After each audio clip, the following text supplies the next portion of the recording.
Good evening, Chairman, Superintendent, board members, administrators, teachers, parents, and guests. I want to start off at the beginning of the meeting. You present a bunch of students who were doing a lot of wonderful things, and that's great. We applauded the students, we recognized their parents, we recognized the communities and the program directors that were holding these programs for the kids.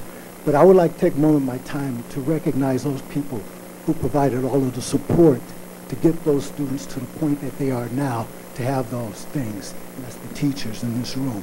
And I would like for you to join me in applauding these teachers.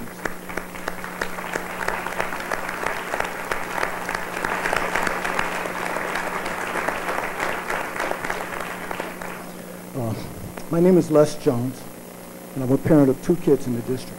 A 12th grader, Russell, plays on the varsity basketball team, and he'll be going to Howard University next year on a full scholastic scholarship.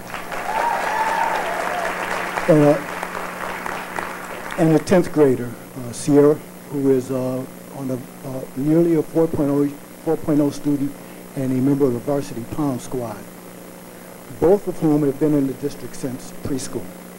I also have a wife who's been a social worker at OMS for the past 16 years. So I'm speaking to you this evening from two vantage points. One is a parent who interacts with the teachers to ensure the best education for my children, and two, watching my wife, who literally hauls crates of paperwork home every night to ensure that her students are getting the best from her, and who literally cries when she sees a disservice being done. And needless to say, it's been a little frustrating for me when she's talking about IEPs at midnight when I want her to come to bed. We moved to West Bloomfield from Detroit for one reason and one reason only, and that was to provide our kids with the best education possible. And to date, this district has provided that to us. And it's not because of the paint on the wall or the landscaping or anything like that, but it's because of the teachers. And I strongly believe that was because the district had always put the teachers first, where they rightfully belong, the real face of the district, the drivetrain that powers the district forward. There was a time in Americans' history where black kids, for black children, education had to be done in secret. No houses, no neon sign, no manicured buildings, no board, no buses, no administrators. It was just teachers. Whenever they could and wherever they could. It was just teachers. And they educated black kids. Kids that a society said couldn't be educated. That passion for the kids, that dedication for teaching is in most of the teachers I've met in this district. The board mustn't forget that. The administrators mustn't forget that.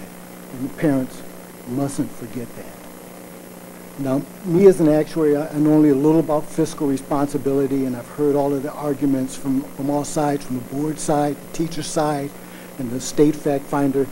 And as a manager, I know only a little bit about the link between a company's workers and its successful operations. Now, I'm going to tread out on thin ice a little bit and say the perceptions, and I emphasize the perceptions, are that the bargaining hasn't been in good faith. And this is predicated on several things. Concessions presented on the part of the teachers, independent findings on the district's finances that reinforce those concessions, the apparent lack of any movement or compromise on the part of the board, and the perceived irrational spending for buyouts and perks and other non-classroom related items. Now, I want the best for my kids. I want the best for all of the kids in this district. And what the teachers seem to be crying out for more than anything is respect and fairness instead of the perceived arrogance that's being put forth by the board.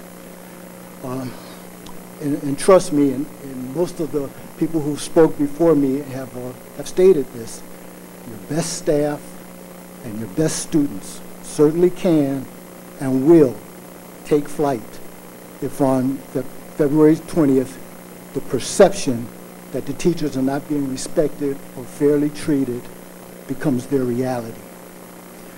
And that will not leave the district much in terms of being able to provide quality to its remaining students and parents. So you can give your car a new paint job, you can give it new chrome, or new high-end DVD, or a nav system, or vanity plates, or even fuzzy dice hanging from the rearview mirror. But if you don't take care of the drivetrain, the car is not going to go anywhere. Thank you.